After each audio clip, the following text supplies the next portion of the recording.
समाजाला गेल्या 10 वर्षापूर्वीपासून महाराष्ट्र प्रदेशमध्ये अल्पसंख्याक दर्जा होता आणि आता केंद्राने सुद्धा गेल्या 27 जानेवारी रोजी अल्पसंख्याक दर्जा बहाल केलेला आहे।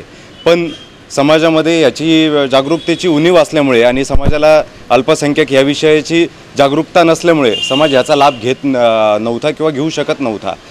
अखिल भारतीय जैन मायनॉरिटी सेलचा मुख्य उद्देश तोच आहे। आम्ही हे सेल जेव्हा स्थापन केलं हे तितक्यासाठीच केलं की अल्पसंख्याक या विषयाची जास्तीत जास्त माहिती समाजापर्यंत पोहोचावी, सरकारच्या ज्या योजना आहेत त्या समाजापर्यंत पोहोचावा आणि समाजाने त्याचा जास्तीत जास्त लाभ घ्यावा या हेतूने अल्पसंख्याक सेलची स्थापना करण्याचं पण प्रकाशन केलेलं आहे, ज्याच्यात सर्व प्रकारची अल्पसंख्याक योजना ज्या गव्हर्नमेंटने डिक्लेअर केलेल्या आहे त्याची सविस्तर माहिती, त्याचे फॉर्म्स आणि त्या योजनांचा लाभ कसा घ्यावा त्याचा दिशानिर्देश हे सगळं आपण त्या बुकमध्ये कव्हर केलेलं आहे।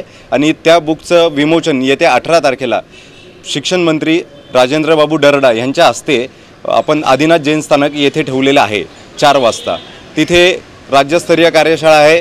त्या कार्यशाळेमध्ये मार्गदर्शन करण्यासाठी अल्पसंख्याक या विषयाचे थोर अभ्यासक आणि अखिल भारतीय अल्पसंख्याक सेलचे राष्ट्रीय अध्यक्ष ललितजी गांधी हे मार्गदर्शन करण्यासाठी उपस्थित असणार आहे। जो पुस्तक बनवलेला आहे तो केवळ जैन समाजापुरता मर्यादित नसून ही कार्यशाळा सुद्धा केवळ जैन समाजापुरती मर्यादित नसून अल्पसंख्याक समाजाच्या सगळ्या घटकांसाठी ते उपयोग ठरणार आहे। तो पुस्तक पण दुसरे जे अल्पसंख्याक समाज आहेत त्यांना सुद्धा ते कामाचं ठरणार आहे।